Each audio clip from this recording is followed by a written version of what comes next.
আমাদের কষ্ট হচ্ছে যারা তৃণমূল কংগ্রেসটা তৈরি করেছিল সেই নেতাকে আজকে অবসরে পাঠানো হচ্ছে।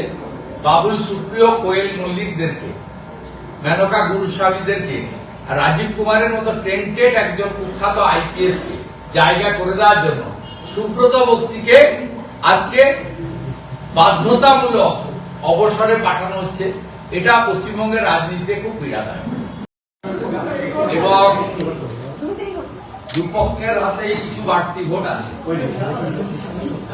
দুপক্ষের হাতে কিছু বাড়তি ভোট আছে, কিন্তু গণতান্ত্রিক বিধি বিধান মেনে আমরা বরাবরই মনে করি যে সংখ্যা অনুযায়ী নির্বাচন হওয়া উচিত এবং এখানকার ভোট ওপেন ভোট।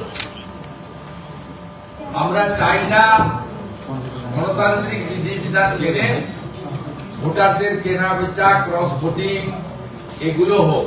কিন্তু তৃণমূল কংগ্রেস তার 15 বছরের রাজত্বে 1 নম্বর এই বিধানসভায় বিভিন্ন দলের প্রায় 60 জনের কাছাকাছি বিধায়ককে দল বদল করিয়েছে। সংবিধানের 10 শিডিউল অনুযায়ী একজনের বিরুদ্ধেও ব্যবস্থা নেওয়া হয়নি। দ্বিতীয়ত, প্রথম এখানে রাজ্যসভা নির্বাচনে ক্রস ভোটিং এর আমদানি তৃণমূলই করেছিল। আপনারা জানেন, ইমানি বিশ্বাস, কৃষ্ণেন্দু নারায়ণ চৌধুরী, চাঁদ মোহাম্মদ, উমাপদ বাউরি এদের ভোট ক্রস করিয়ে প্রথম তৃণমূল কংগ্রেস এই ক্রস ভোটিং এর আমদানি করে। শুধু ক্রস ভোটিং এর আমদানি নয়, তৃণমূল কংগ্রেস তড়িৎ গতিতে প্রদীপ ভট্টাচার্যকে রাজ্যসভায় পাঠানোর জন্য বিকাশ রঞ্জন ভট্টাচার্যকে নমিনেশন পর্যন্ত করতে দেয়নি। গেটে আটকে রাখা হয়েছিল, শেষ মুহূর্তে তিনি এসেছিলেন। আমি বিকাশ বাবু বা প্রদীপ ভট্টাচার্যের পক্ষে বিপক্ষে বলছি না, কিন্তু আমি বলছি এই গত 15 বছরে তৃণমূল কংগ্রেস ক্রস ভোটিং, দলত্যাগ বিরোধী আইন কার্যকর না করা, বিরোধী পক্ষের প্রার্থীকে আটকানো, এসব অনেক কুকাণ্ড করেছে। আমরা অর্থাৎ আমি এবং রাজ্য বিজেপির সভাপতি শ্রমিক ভট্টাচার্য চাইলে আরো একটি নমিনেশন করাতে পারতাম এবং 16 তারিখের নির্বাচনে তৃণমূল কংগ্রেসের অনেকেই ক্রস ভোটিং করতেন, কারণ তারা জানেন প্রায় 60 জনের বেশি এমএলএ জানেন যে তারা টিকিট পাবেন না। এর বাইরেও যদিও আমরা তার ভোট আশা করি না, সমর্থনে চাই না, তিনি মমতার বিটি হুমায়ুন কবিররা তারাও কি করতেন ভোট হলে, এটাও কিন্তু কারণই মানে অজানা ছিল সব। কিন্তু বিজেপি সবসময় মনে করে যে এই ওপেন রাজ্যসভা ভোটের ক্ষেত্রে সংসদীয় পরম্পরা, গণতন্ত্র, সংবিধানের ব্যবস্থা মেনে চলা। তাই ভারতীয় জনতা পার্টি প্রথম থেকেই অনন্ত মহারাজ অর্থাৎ নগেন্দ্রনাথ রায়, মাননীয় শ্রমিক ভট্টাচার্য মহোদয়, পরিশেষে রাহুল সিনহা, আমরা আমাদের ভোটার সংখ্যা অনুযায়ী আমরা নমিনেশন করেছি এবং তৃণমূলের বিপদ ছিল বলে তৃণমূল এবারে বিগত দিনের মতো বাড়তি প্রার্থী দেওয়ার ঝুঁকি নেয়নি। বিপদটা আমাদের ছিল না, বিপদ আপদ সবটাই হতেছে। শুধু আজকে রাহুল সিনহা মনোনয়ন জমার ক্ষেত্রে কিছুটা বিলম্ব হলো, কোনো জটিলতা তৈরি হয়েছিল না। কালকে আমাদের প্রার্থী ঘোষণা হয়েছে পরশুদিন, 3-4 বন্ধ ছিল। স্বাভাবিকভাবে হলফনামার সঙ্গে যে পেপারস লাগে সেটা আজকে, যেমন ধরুন ভোটার লিস্টে সার্টিফাইড কপি, এটা আস্তে আস্তে 12:30 একটা হয়েছে, 10টায় প্রেয়ার করেছেন। তারপরে অন্যান্য যে রিলেভেন্ট পেপারস রয়েছে সব পেপারস আসতে প্রায় 1:45 2 হয়ে গেছে। তারপরে উনি সই করেছেন, যেহেতু 3টে অবধি সময় ছিল আমরা সেই মতো করেছি। একটাই ওয়ার্কিং ডে আজকে পাওয়া গেছে। 3 এবং 4 দুদিন পশ্চিমবঙ্গে ছুটি ছিল, ভারতবর্ষের ছুটি একদিন ছিল, 4 তারিখ। তাই অন্যান্য রাজ্যে অন্য দলের প্রার্থীরা 3 তারিখে কাগজ রেডি করতে পেরেছে, আর আমাদের 3 তারিখেও সুযোগ ছিল না, 4 তারিখেও সুযোগ ছিল না। সেইটুকু কিন্তু তার জন্য আরো অসুবিধা হয়েছে বলে আমার তো মনে হচ্ছে না। সবটা ঠিকঠাকই হয়ে গেছে, স্মুথলি হয়ে গেছে। এবং আমরা 40 জন বিধায়ক তাকে সমর্থন করেছি, 10 জন করে প্রত্যেকটা সেটে, সাফিসিয়েন্ট নাম্বার অফ প্রপোজালস। এবং রাহুল সিনহা জয়ের শুধু সময়ের অপেক্ষা। তিনি ভারতীয় জনতা পার্টির পরীক্ষিত নেতা, টেস্টেড এন্ড ট্রাস্টেড নেতা, এবং সমান তালে তার অ্যাক্টিভিটিস তিনি চালিয়ে গেছিলেন। দল যোগ্য মনে করেছে, শুধু কেন্দ্রীয় নেতা নয়, আমি শ্রমিক দা এবং আমাদের যে রাজ্য ইলেকশন কমিটি বসেছিলাম, তাতে আমরা যে 5টি নাম পাঠিয়েছিলাম, আজকে বলতে কোনো অস্বীকার করার উপায় নেই, সেখানে গুরুত্ব দিয়েই রাহুল সিনহার নামটাও পাঠানো হয়েছিল। অর্থাৎ কেন্দ্রীয় নির্বাচন কমিটি চাপিয়ে দেননি, আমাদের 5টি নাম পাঠানোর মধ্য থেকে কিন্তু তারা বেছে নিয়েছে। এটাই ভারতীয় জনতা পার্টির ইন্টারনাল এবং সিস্টেমিক ডেমোক্রেসির একটি বড় উদাহরণ, যেটা তৃণমূল কংগ্রেসের নেত্রী, আমরা যা শুনেছি জেনেছি, সব রাজনৈতিক লোককে তিনি বানপ্রস্থে পাঠিয়ে দিয়ে তিনি এককভাবে প্রার্থী করেছেন। 2 জনকে কৃতজ্ঞতা স্বরূপ ঋণ শোধ করেছেন।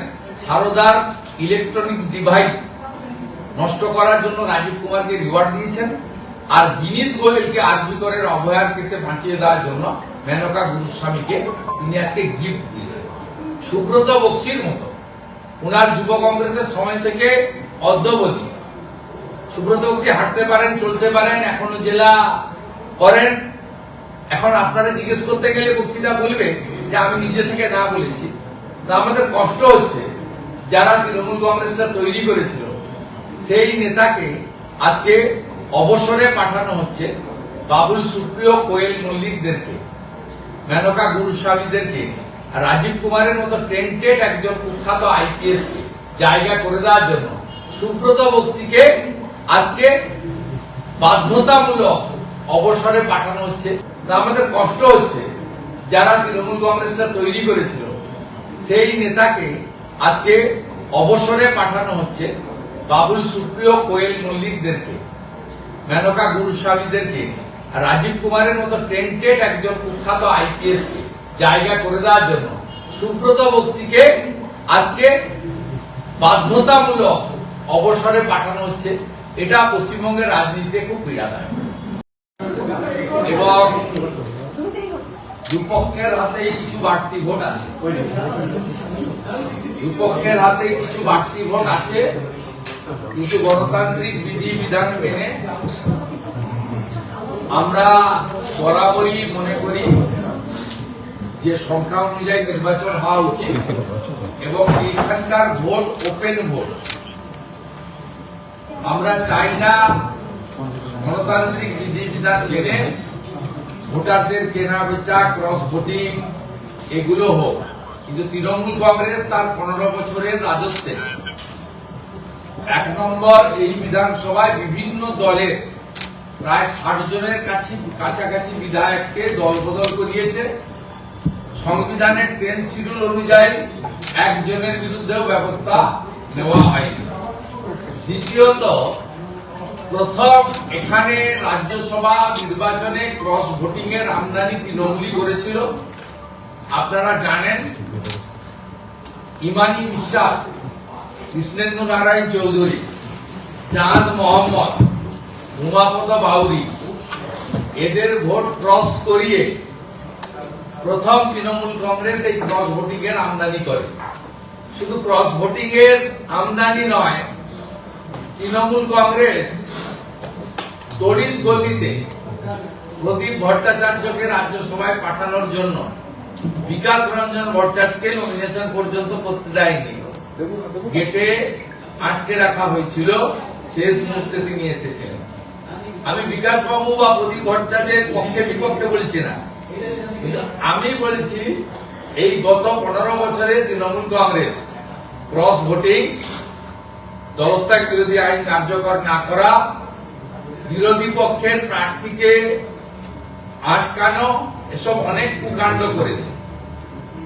আমরা অর্থাৎ আমি এবং রাজ্য বিজেপির সভাপতি শ্রমিক ভট্টাচার্য চাইলে আরো একটি নমিনেশন করাতে পারতাম, এবং 16 তারিখের নির্বাচনে তৃণমূল কংগ্রেসের অনেকেই ক্রস ভোটিং করতেন, কারণ তারা জানেন প্রায় 60 জনের বেশি এমএলএ জানেন যে তারা টিকিট পাবেন না।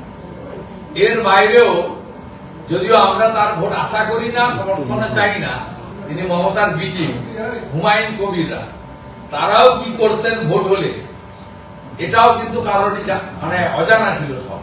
কিন্তু বিজেপি সবসময় মনে করে যে এই ওপেন রাজ্যসভা ভোটের ক্ষেত্রে সংসদীয় পরম্পরা, গণতন্ত্র, সংবিধানের ব্যবস্থা মেনে চলা। তাই ভারতীয় জনতা পার্টি প্রথম থেকেই অনন্ত মহারাজ অর্থাৎ নগেন্দ্রনাথ রায়, মাননীয় শ্রমিক ভট্টাচার্য মহোদয়, পরিশেষে রাহুল সিনহা, আমরা আমাদের ভোটার সংখ্যা অনুযায়ী আমরা নমিনেশন করেছি এবং তৃণমূলের বিপদ ছিল বলে তৃণমূল এবারে বিগত দিনের মতো বাড়তি প্রার্থী দেওয়ার ঝুঁকি নেয়নি। বিপদটা আমাদের ছিল না, বিপদ আপদ সবটাই উঠেছে। শুধু আজকে রাহুল সিনহার মনোনয়ন জমার ক্ষেত্রে কিছুটা বিলম্ব হলো, কোনো জটিলতা তৈরি হয়েছিল না। কালকে আমাদের প্রার্থী ঘোষণা হয়েছে পরশুদিন, 3-4 বন্ধ ছিল। স্বাভাবিকভাবে হলফনামার সঙ্গে যে পেপারস লাগে সেটা আজকে যেমন ধরুন ভোটার লিস্টে সার্টিফাইড কপি, এটা আস্তে আস্তে 12:30টা 1টা হয়েছে, 10টায় ক্লিয়ার করেছেন। তারপরে অন্যান্য যে রিলেভেন্ট পেপারস রয়েছে সব পেপারস আসতে প্রায় 1:45 2টো হয়ে গেছে। তারপরে উনি সই করেছেন, যেহেতু 3টে অবধি সময় ছিল।